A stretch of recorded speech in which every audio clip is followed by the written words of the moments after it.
वन्देऽहं श्रीगुरुं श्रीयुतपदकमलं श्रीगुरून् वैष्णवांश्च श्रीरूपं साग्रजातं सहगणरघुनाथान्वितं तं सजीवं साद्वैतं सावधूतं परिजनसहितं श्रीकृष्णचैतन्यदेवं श्रीराधाकृष्णपादान् सहगणललिता श्रीविशाखान्वितांश्च यस्य प्रसादात् भगवत्प्रसादो यस्या प्रसादान्न गतिः कुतोऽपि ध्यायामस्तु वंस्तस्यशस्त्रिसन्ध्यं वन्दे गुरोः श्रीचरणारविन्दं नमो महावदान्याय कृष्णप्रेमप्रदायते कृष्णाय कृष्णचैतन्य नाम्ने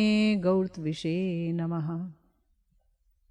हे कृष्ण करुणा सिंधु दीनबंधो जगत्पते गोपेश गोपिका कांत राधा कांत नमोस्तुते। तप्त कांचन गौरांगी राधे वृंदावनेश्वरी वृषभानुसुते देवी त्वं नमामि हरिप्रिये। जय रूप सनातन भट्ट रघुनाथ श्रीजीव गोपाल भट्ट दास रघुनाथ ए जय गोसाईर कोरी चरण वंदन जहाँ होइते विघ्ननाश अभीष्ट पूरण। वाञ्छाकल्पतरुभ्यश्च कृपा सिन्धुभ्येव च पतितानां पावनेभ्यो वैष्णवेभ्यो नमो नमः। जय जय श्री राधे श्याम। हम सब लोग बहुत ही सुंदर विषय पर चर्चा करते चले आ रहे हैं। गौरांग महाप्रभु के अवतार का कारण क्या था? ब्रजेंद्र नंदन श्याम सुंदर गोविंद गौर हरि हैं, ये हम सब जानते हैं। पर ब्रज छोड़कर क्यों नवद्वीप जिले में वो गौरहरि के रूप में अवतरित हुए, प्रकट हुए? क्या कारण थे? क्योंकि इन कारणों को जाने बगैर हम श्री राधिका के प्रेम की महिमा नहीं समझ सकते।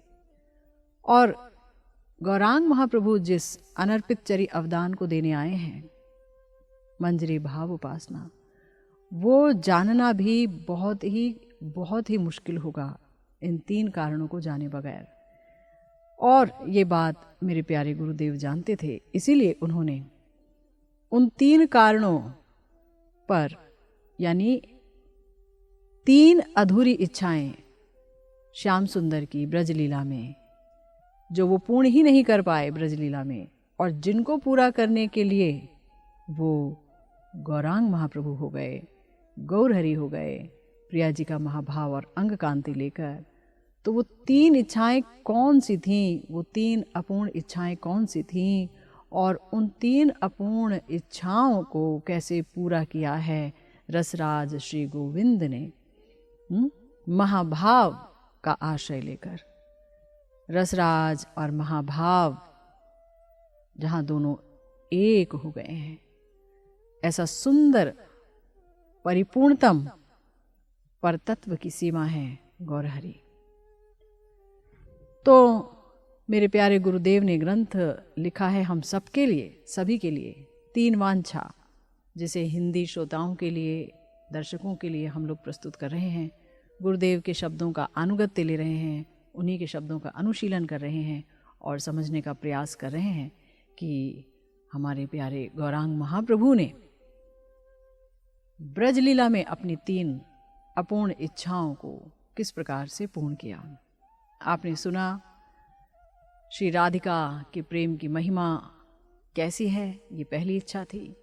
दूसरी इच्छा कि इस प्रेम के द्वारा प्रिया जी जो मेरे माधुर्य का आस्वादन करती हैं वो मेरा माधुर्य ही कैसा है।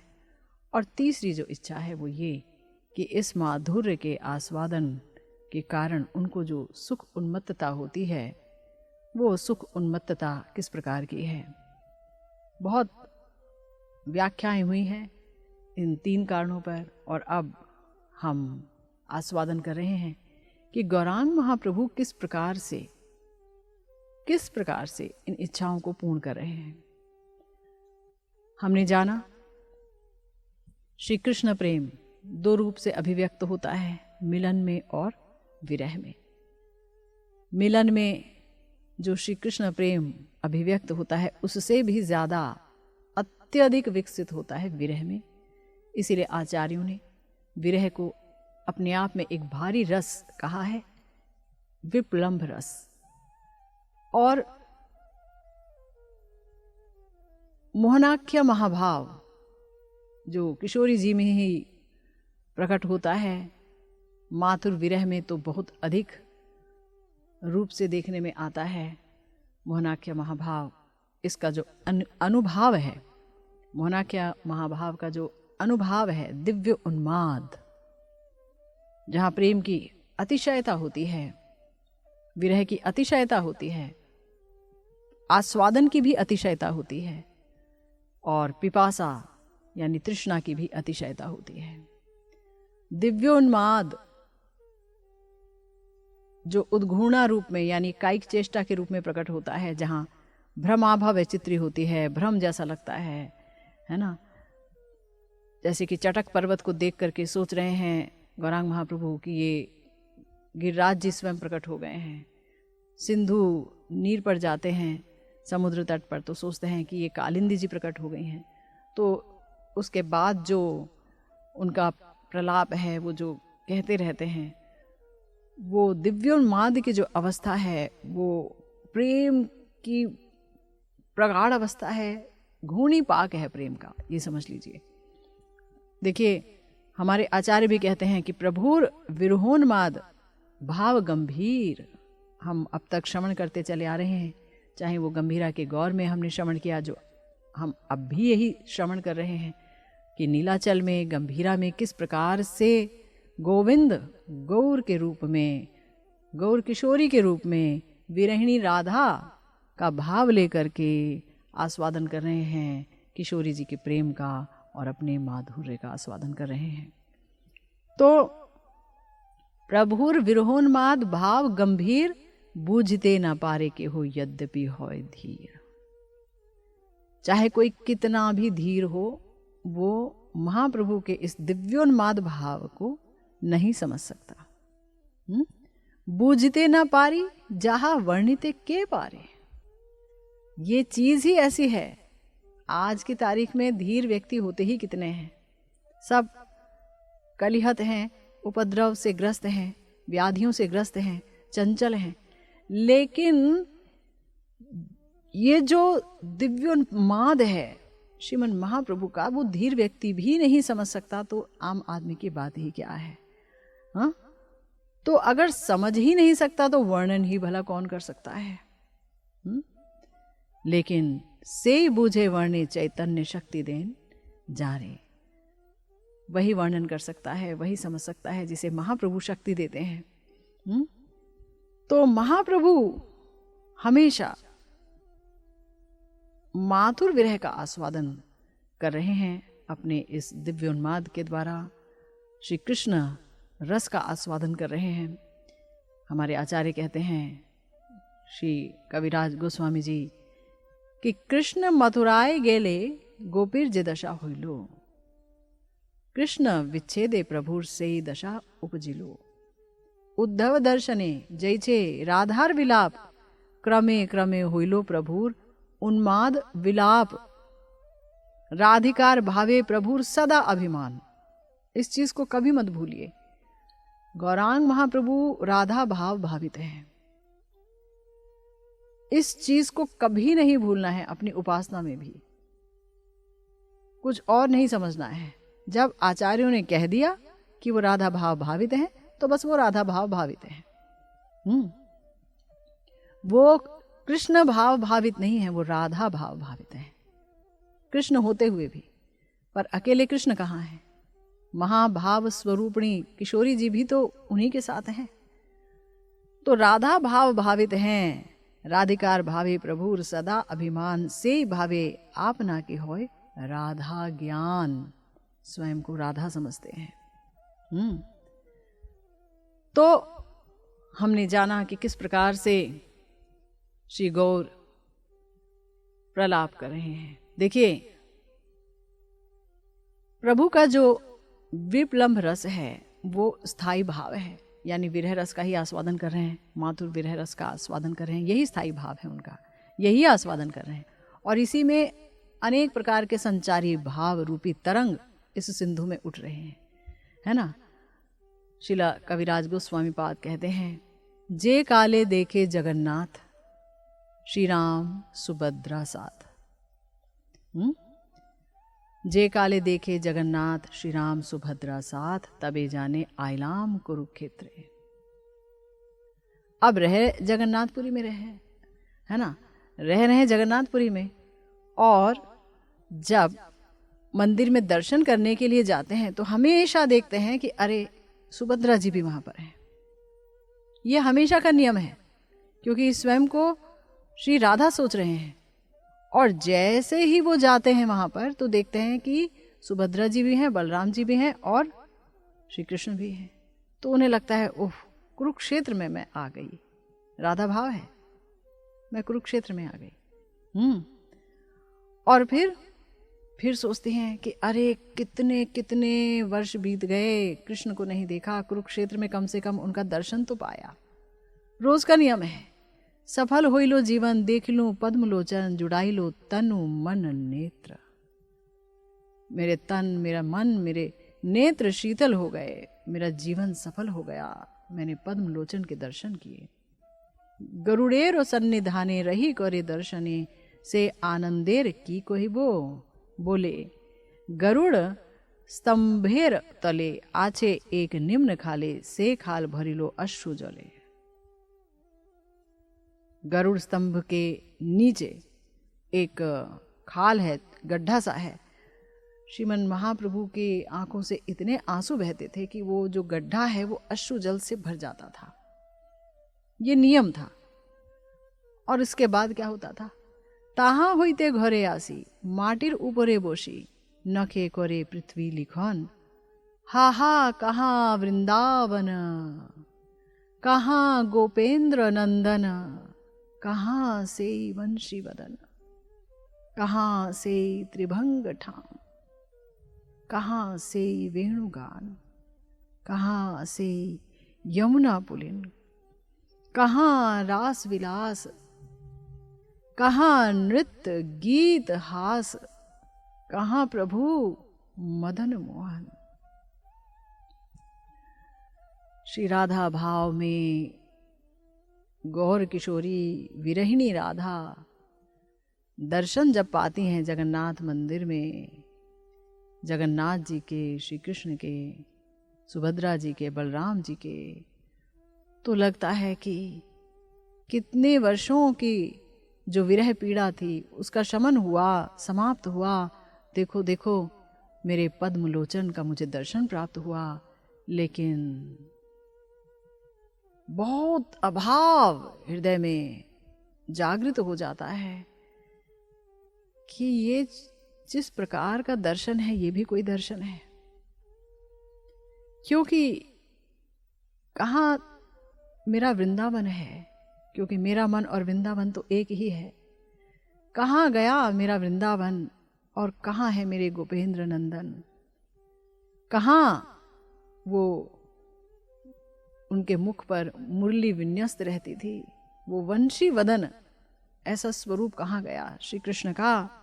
कहाँ से त्रिभंग ठाम, जो वो त्रिभंग स्वरूप में खड़े होकर कदम्ब के वृक्ष के ऊपर हिलान देकर खड़े रहते थे और बड़ी ही सुंदर दृष्टि से गोपियों को निहारा करते थे। ऐसा त्रिभंग ठाम और वो जो वेणुगान था वो सब अब कहाँ है? कहाँ वो यमुना पुलिन? वो यमुना के पुलिन पर रास विहार, कितनी कितनी बार श्री कृष्ण की सेवा करने का जो अवसर प्राप्त होता था, वो सब कहाँ चला गया? कहाँ वो रास विलास, कहाँ नृत्य गीत हास जो हम हंसते थे, बोलते थे, गाते थे, नाचते थे, श्री कृष्ण के साथ उनको सुख देते थे, सब कहाँ चला गया? और उनका वो स्वरूप, मदन को मोहित करने वाला स्वरूप ही अब कहाँ है? तो बहुत ही ज्यादा विरही हो गए हैं गौर सुंदर। गुरुदेव कहते हैं, नीलाचल में जिस समय अवस्थान कर रहे हैं हमारे प्यारे गौरहरि, उस समय श्री जगन्नाथ जी का दर्शन करना उनका नित्य कृत्य है, यानी रोज जाते हैं वो दर्शन करने के लिए।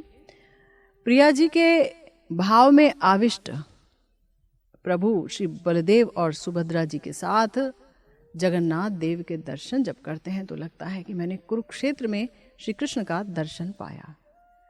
हमने शास्त्र में ये सुना है कि जब सूर्य ग्रहण था तब ब्रजवासियों के साथ में श्री राधा रानी और समस्त गोपियां श्री कृष्ण दर्शन के लिए गई थी कुरुक्षेत्र, और वहां श्री कृष्ण का दर्शन हो गया। तो गुरुदेव कहते हैं कि ये श्री राधा रानी का एक प्रकाश है जिसे संयोगनी प्रकाश कहा गया है। साक्षात ब्रजेंद्र नंदन श्री कृष्ण कभी भी ब्रजधाम त्याग करके कहीं नहीं जाते हैं, ये आप जानते हैं। इसी प्रकार से श्री विश्वभानु नंदिनी किशोरी जी भी स्वयं रूप से ब्रजधाम कभी त्याग नहीं करते हैं, लेकिन उनका एक प्रकाश वहां जरूर गया। तो श्रीमद् महाप्रभु उसी प्रकाश के आवेश में कि मैं वही राधा हूं, जब वो कुरुक्षेत्र में दर्शन करते तो उन्हें लगता कि मैंने कितने वर्षों बाद, वर्ष के बाद वर्ष बीतते चले गए विरह को झेलते झेलते, और आखिरकार मुझे श्री कृष्ण के दर्शन प्राप्त हो गए, मेरा जीवन धन्य हो गया।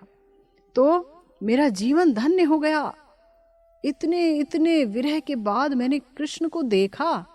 ये सोच करके विरहिणी राधा का भाव लेकर गौर सुंदर जगन्नाथ मंदिर में, जगन्नाथ जी जहाँ बैठे हैं उससे बहुत ही पीछे प्रवेश द्वार के आसपास ही एक गरुड़ का स्तंभ है, वहाँ पर खड़े होकर के उस भाव में दर्शन करते और इतने अश्रुपात होते कि मैंने अपने कृष्ण को एक बार फिर से देख लिया। आखिर मैंने देखा, मेरे नेत्र शीतल हो गए, मेरे तन मन जो कि विरह की अग्नि में धधक रहा था, झुलस रहा था, वो तन मन मेरे शीतल हो गए। ऐसा सोचते हैं। गरुड़ स्तंभ के नीचे जो एक गड्ढा था वो प्रभु के अश्रु जल से रोज भर जाया करता था, इतना रोते। इसके बाद मंदिर से गंभीरा में वापस आते तब प्रभु का भावांतर घटित होता। कुरुक्षेत्र में उन्होंने श्री कृष्ण का दर्शन पाया, लेकिन उनकी मन भर के सेवा नहीं कर पाए, सेवा का अवसर प्राप्त नहीं हुआ, श्री कृष्ण को पास से देख भी ना पाए, श्री कृष्ण के साथ कुछ कह भी नहीं पाए, बोल भी नहीं पाए। कितनी दूरियां, कितनी दूरियां, ये सोच करके मन दुख से भर जाता, क्योंकि ब्रज गोपियों के स्वच्छंद विहार और ब्रज गोपियों के द्वारा श्री कृष्ण सेवा जो कि स्वच्छंद रूप से वो करती थी, वो जो स्थान है वो वृंदावन धाम है, कुरुक्षेत्र नहीं है, द्वारिका नहीं है, मथुरा नहीं है। वहां तो कभी गई ही नहीं है ब्रज की गोपियां, मथुरा द्वारिका। तो लेकिन कुरुक्षेत्र में जो दर्शन पाए वो तो बहुत अधूरे थे, अधूरे दर्शन थे। इसलिए ये जो अभाव है कि ब्रज विलासी श्री कृष्ण, काश उनका मुझे दर्शन मिलता, है ना। क्यों ये अभाव है, ऐसा क्या घटित हो गया? तो हमारे आचार्य जानते हैं कि ऐसा क्या घटित हो गया। वो कहते हैं कि देखिए ये जो कुरुक्षेत्र है, यहां पर राजा के रूप में, राजवेश में दर्शन प्राप्त कर रहे हैं श्री कृष्ण का। श्री राधा भाव में आविष्ट गौरहरि, पूरा राधा भाव है विरहिणी राधा का, याद रखिए। तो सोचते हैं कि सेई तुम्ही सेई आमी सेई नव संगम, रोज लगता है कि अभी तो हम मिले, आज ही तो मिले। तथापि अमार मन हरे वृंदावन, ये भाव है अंदर। हमारी जो गौर किशोरी हैं उनके अंदर का ये भाव है, यहाँ लोकारण्य हाथी घोड़ा रथ ध्वनि, तहां पुष्पारण्य भृंग पिक नाद सुनी। यहां तो मैं देखती हूं कि हाथी घोड़ा, लोगों का आना जाना, लोगों का जंगल और रथ की ध्वनि, ये तो राजसी वेश तुम्हारा। और वहां है वृंदावन, सुंदर पुष्प, सुंदर मयूर, पक्षी, भंवरे, उनकी ध्वनि, उनका सुंदर कोलाहल, नाद। और यहाँ राजवेश, यहाँ राजवेश संगे सब क्षत्रियगण, यहाँ तो राजवेश है आपका, आप तो देखने में एकदम क्षत्रिय लग रहे हैं।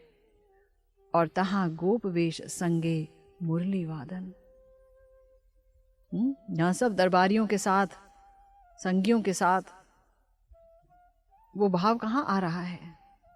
और वहां तो तुम्हारा गोप वेश है, कितने निकट हो तुम, कितनी स्वच्छंदता से हम तुम्हारी सेवा कर पाती थी। और साथ में वो मुरली वादन ही अब भला कहाँ है। ब्रजे तुम्हार संगे जेई सुख आस्वादन, सुख की कोई चाहत नहीं है किशोरी जी में, लेकिन सुख का आस्वादन फिर भी हो जाता है। चाहत तो सिर्फ श्री कृष्ण को सुख देने की है, और उनका प्रफुल्लित मुख देखकर ये सुखी हो जाती हैं। तो से सुख समुद्रेर यहाँ नाही एक कण, अमा लैया पुनः लीला करहो वृंदावने, तबे अमार मनोवांछा होय तो पूरणे। तो ये तो भाव हैं। इसीलिए जो हमारे गौरहरि हैं वापस जब आते हैं गंभीरा में जगन्नाथ जी के मंदिर से, तो उनको वही अभाव सालने लगता है। वही अभाव उनको बहुत ही दुखी कर देता है। और ये बहुत जाहिर सी बात है, वो जो अपने आंचल की निधि था, वो जो दिन रात मेरे साथ विहार करता था, वो जो दिन रात मेरे लिए उन्मत्त रहता था, राधिकार प्रेम गुरु अमी शिष्य नट, लेकिन अब वो सब कहाँ है। कितने दूर बैठे हैं राज सिंहासन पर, कितने दूर राजवेश में बैठे हैं। कहाँ हैं मेरे कृष्ण, कहाँ हैं मेरे धन, कहाँ हैं। इसीलिए जब वापस आते हैं गंभीरा में, तो विषाद में मग्न, दुख में मग्न प्रभु मिट्टी के ऊपर बैठकर अपने चरणों के नाखून से पृथ्वी पर कुछ लिखने लगते हैं, ऐसे कुरे देने लगते हैं। गुरुदेव कहते हैं जो रमणी हैं, जो स्त्रियां हैं, जब वो बहुत दुखी होती हैं तो वो ऐसा करती हैं, है ना। और इस समय राधा भाव भावित हैं गौरहरि, तो विषाद के साथ विलाप करते हैं, हाय हाय हाय, कहाँ वो वृंदावन। जैसे कि मानो कुरुक्षेत्र में ही हैं अभी, और वृंदावन में उनके जो कृष्ण हैं, उनकी जो सेवा वो कर पाती थी, वो रास विलास, वो मिलना, वो निकुंज में कितनी कितनी केली का आस्वादन कराती थी प्रिया जी श्याम सुंदर को। कितना हास परिहास, विहार, झूलन लीला, जल केली, पाशा क्रीड़ा, मधुपान, कितने सारे विहार,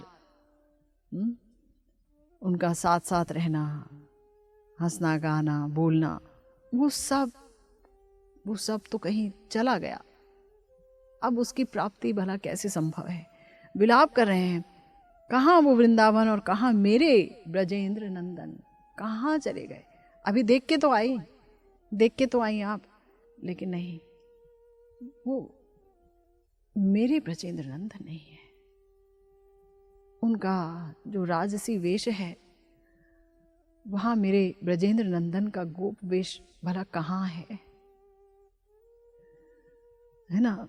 कितने अपने जो हैं वो कितने पराये से हो गए हैं, कितने दूर हो गए हैं, कितनी दूरियां आ गई हैं। कहाँ वो वंशी वदन और वो त्रिभंग ठाम ही कहाँ, वो वेणुगान ही कहाँ, वो यमुना पुलिन ही कहाँ। वो यमुना पुलिन पर नृत्य गीत परिहास रसमय रास विलास ही अब कहाँ है। वो रास विहारी मेरे मदन मोहन ही भला कहाँ है। बहुत बहुत ज्यादा पीड़ित हैं कि मिलकर भी तो मिलना नहीं हुआ। श्री कृष्ण से मिली, जहां एक एक त्रुटि युग के समान बीतता था श्री कृष्ण के विरह में, वहां जब श्री कृष्ण को देखा तो आंखें शीतल हुई जरूर, क्योंकि आंखें तन मन सब जल रहा था उनके विरह में। एक बार देख लिया, लेकिन हाय रे हाय, उस वातावरण में भला उनकी सेवा कैसे की जा सकती है, असंभव है।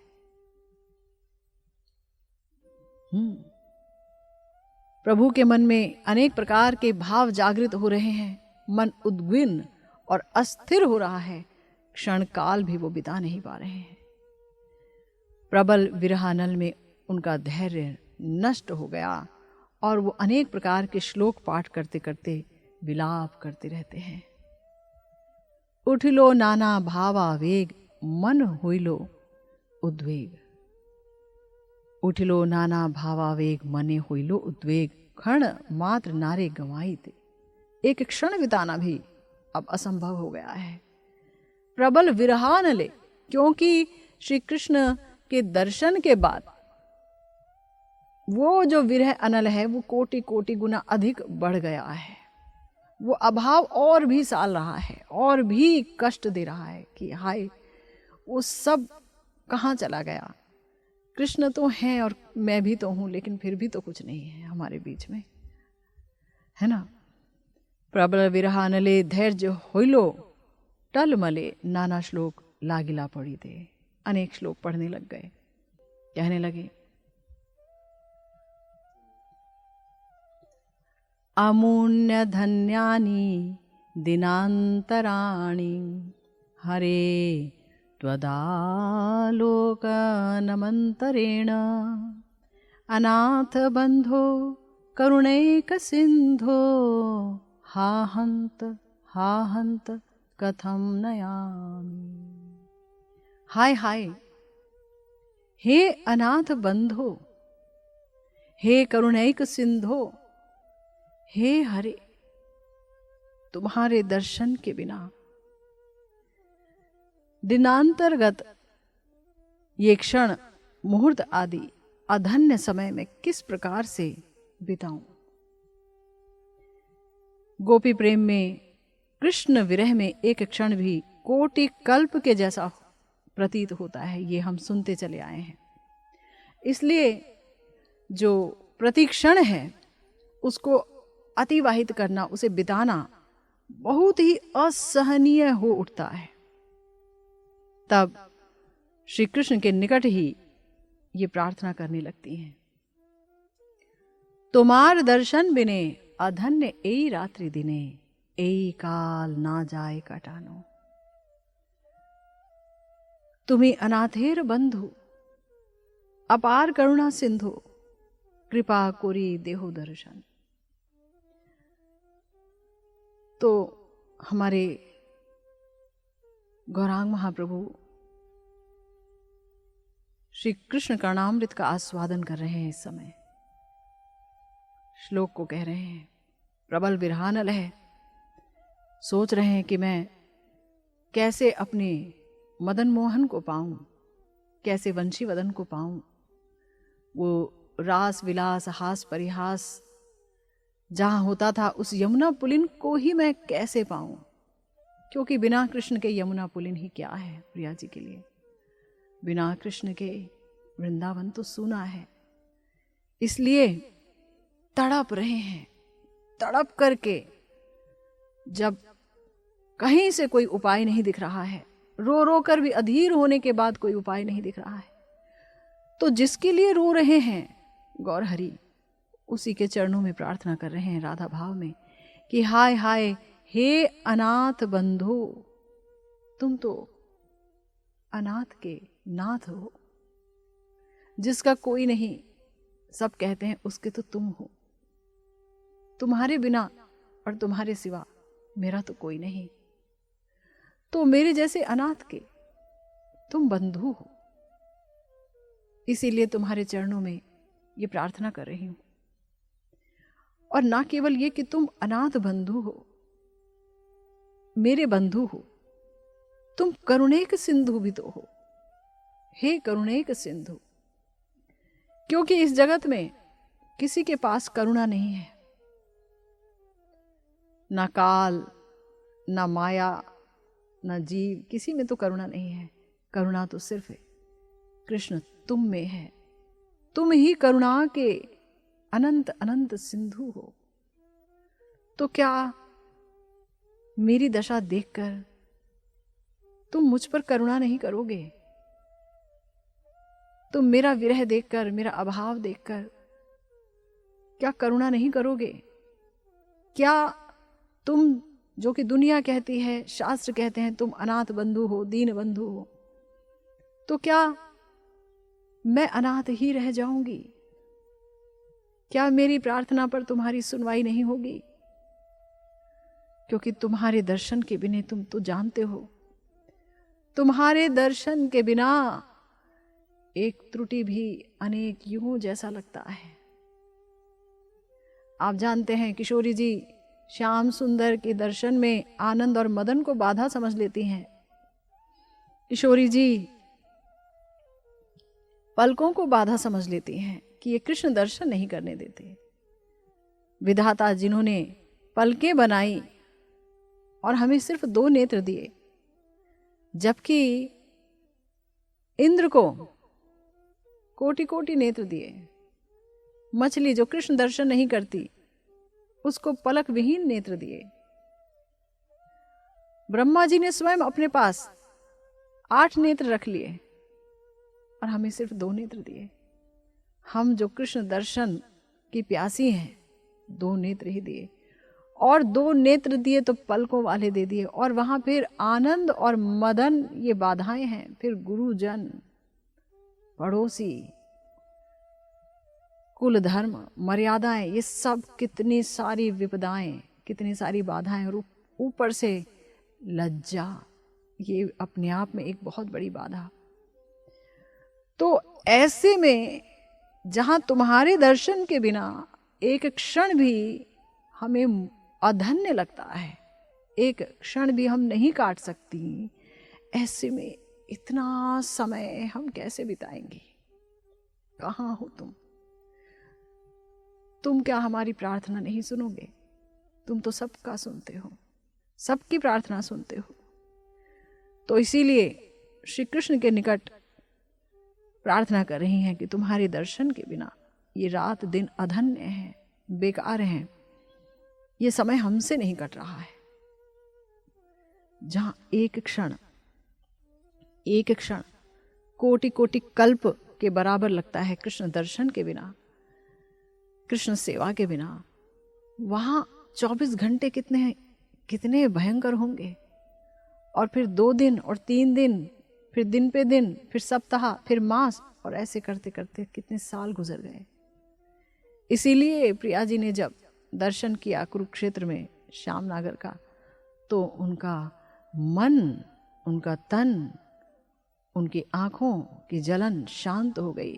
लगा कि मेरा जीवन सफल हो गया। लेकिन फिर सोचा कि नहीं, ये दर्शन सम्यक दर्शन नहीं है, क्योंकि सेवा का अवसर नहीं मिला, मैं सुख नहीं दे पाई।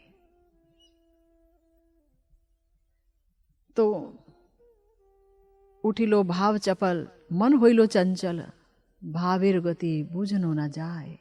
अदर्शने पोड़े मन, केमने पाबो दर्शन। कृष्ण ठाई पूछे न उपाय। भाव और अधिक उछलने लगे, पीड़ित करने लगे।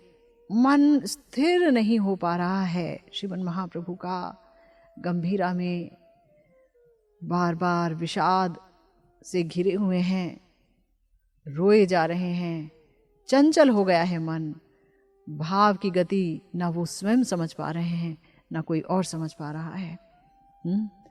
अदर्शन से मन जल रहा है। श्री कृष्ण का दर्शन करके आए, लेकिन तो भी अदर्शन ही की पीड़ा उनको सता रही है। क्योंकि जिस प्रकार का दर्शन है, हाथी, घोड़ा, लोकारण्य, राजसी वेश, क्षत्रिय वेश, ये सब दर्शन, इस दर्शन से उनको और अभाव सता रहा है। वृंदावन विपिन बिहारी का, रास बिहारी का, मदन मोहन का, गोपवेश का, श्याम नागर का, उनके अपने कृष्ण का। इसलिए मन जल रहा है और सोच रहे हैं कि कैसे दर्शन पाऊंगी। हाँ कृष्ण, कैसे दर्शन पाऊंगी तुम्हारा। तो कृष्ण के निकट ही उपाय पूछ रहे हैं। कह रहे हैं,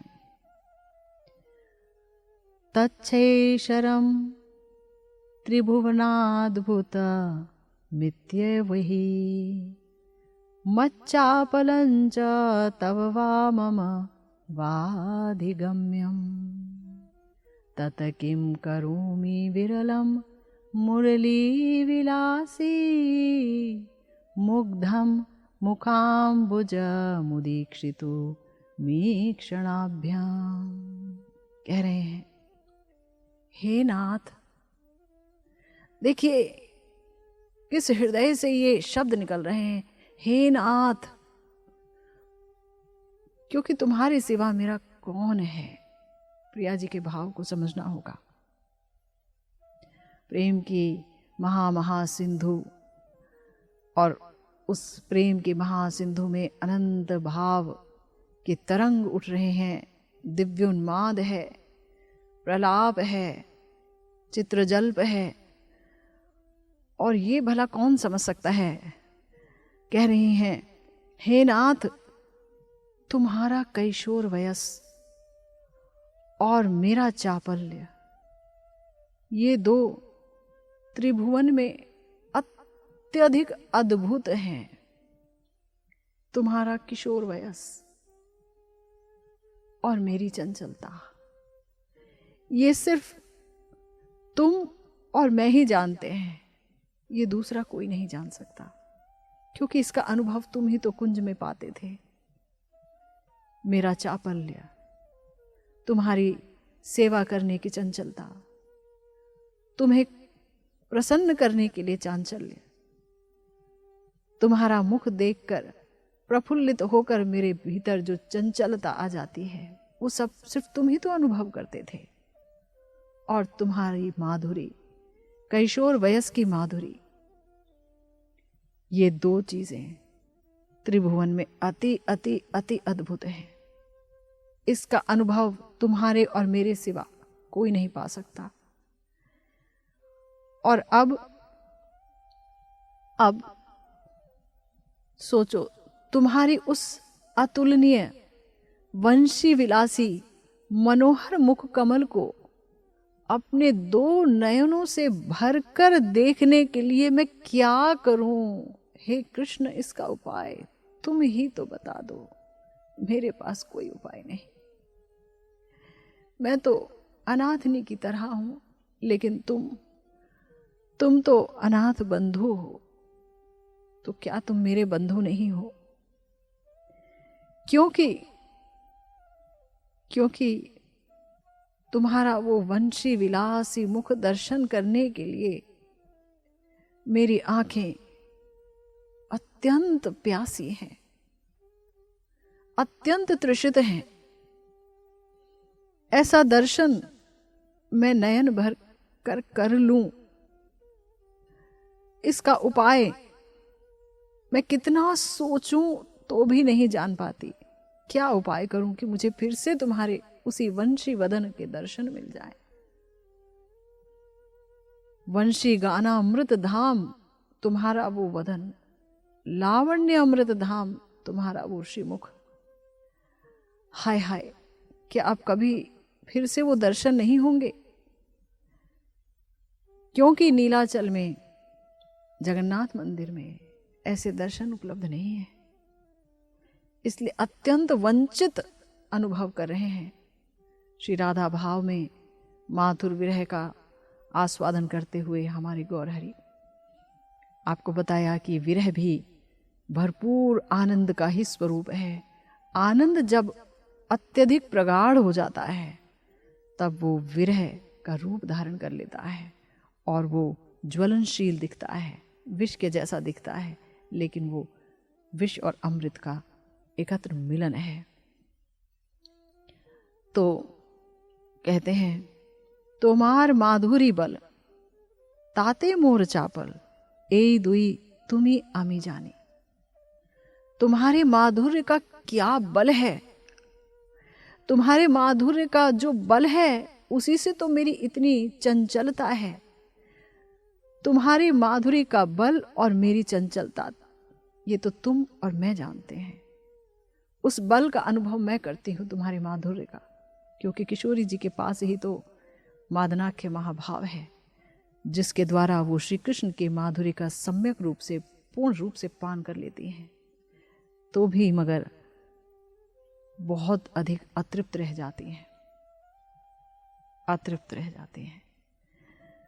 लेकिन तृप्ति के लिए अत्यंत चंचल रहती हैं, अत्यंत चंचलता रहती है श्री कृष्ण की सेवा के लिए, क्योंकि इनकी तृप्ति प्रत्यक्ष रूप से नहीं आती, श्री कृष्ण के प्रफुल्लित मुख कमल को देखकर ही कि वो सुखी हुए हैं, किशोरी जी को असीम सुख मिलता है। कहाँ करूं कहाँ जाऊं, कहाँ गेले तुम्हारे पाऊं, ताहा मोरे कहो तो आपनी, कहाँ जाऊं। हे कृष्ण, तुमको पाने का उपाय तुम ही कह दो, क्योंकि मुझे समझ नहीं आता मैं कहां जाकर तुमको पाऊंगी। नाना भावेर प्राबल्य होइलो संधि शाबल्य, भावे भावे होइलो महारण, औत्सुक्य चापल्य दैन्य रोषा मर्ष आदि सैन्य, प्रेमोन्माद सवार कारण। ये श्लोक उन्होंने कहा और श्री कृष्ण की माधुरी जब गौर किशोरी के मन को चंचल करने लगी, तब वो अत्यधिक अधीर हो गए, व्याकुल हो गए, सोचने लगे कि कोई उपाय नहीं बता सकता, लेकिन कृष्ण तुम तो बता सकते हो।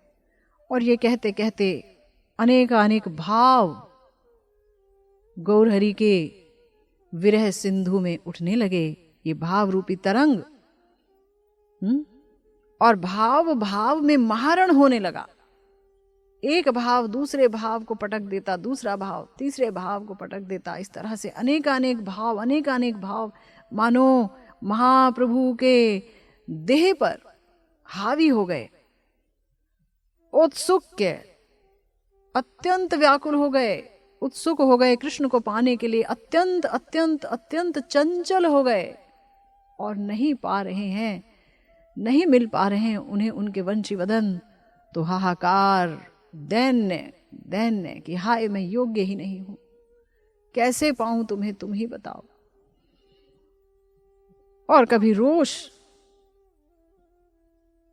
कभी असूया, बहुत सारे भाव श्रीमन महाप्रभु के शरीर पर दिखने लगे। हमारे आचार्य कहते हैं, मत गज भावगण प्रभुर देह इक्खुवन, गज युद्धे वनेरो दलन। प्रभुर होइलो दिव्योन्माद, तनु मनेर अवसाद भावावेशे करे संबोधन। ऐसे भाव उठने लगे कि मानो किसी गन्ने के खेत में पागल हाथियों को एक साथ छोड़ दिया हो, तो क्या वो खेत बचेगा? वो खेत तहस नहस हो जाएगा। महाप्रभु के, श्री चैतन्य महाप्रभु का जो देह है वो ऐसा ही हो गया।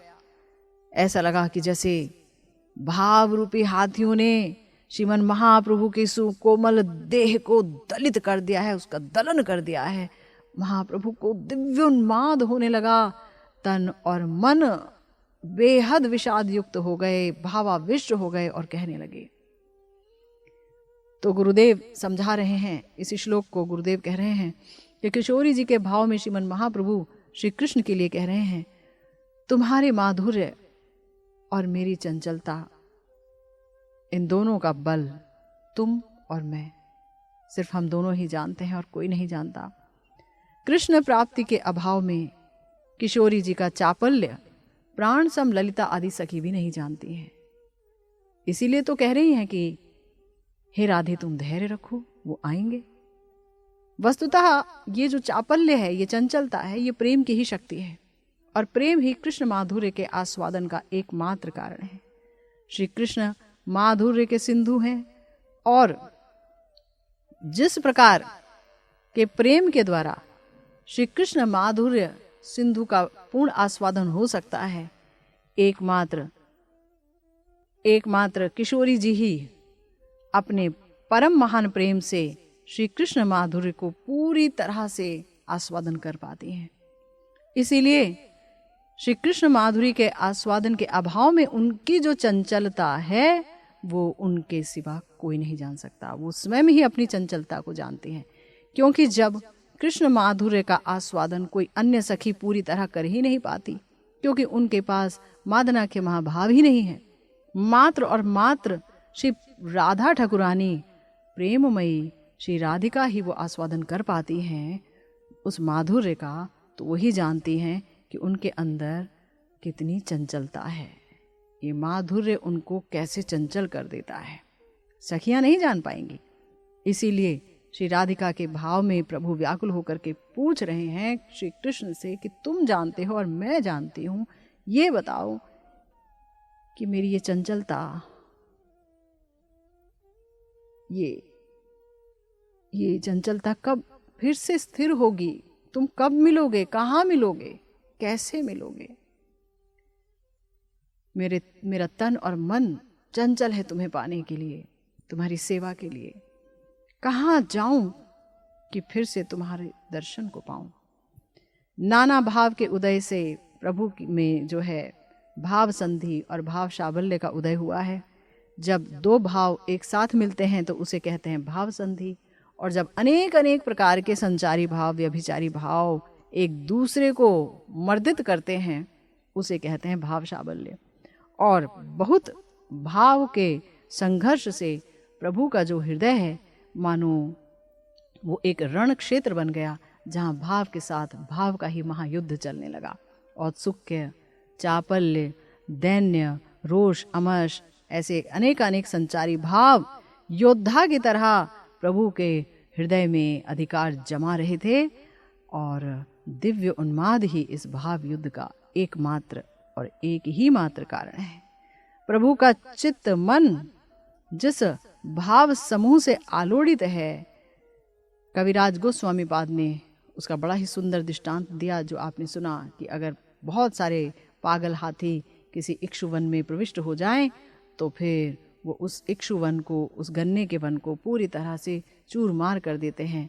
भाव युद्ध में हमारे प्यारी गौर किशोरी गौरांग महाप्रभु श्री कृष्ण चैतन्य महाप्रभु के चित्त और मन की ठीक यही अवस्था है, ठीक यही अवस्था है। भाव के आवेग में श्री कृष्ण कर्णामृत का एक और श्लोक पाठ करने लगे हैं श्रीमन महाप्रभु श्री कृष्ण को संबोधित करते हुए। क्या है वो श्लोक, जानेंगे हम श्रीमन महाप्रभु ने चाहा तो।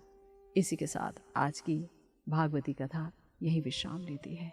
जय जय श्री राधे श्याम, श्री गुरु निताय गौर सीतानाथ प्रेमानंदे हरि हरि बोल।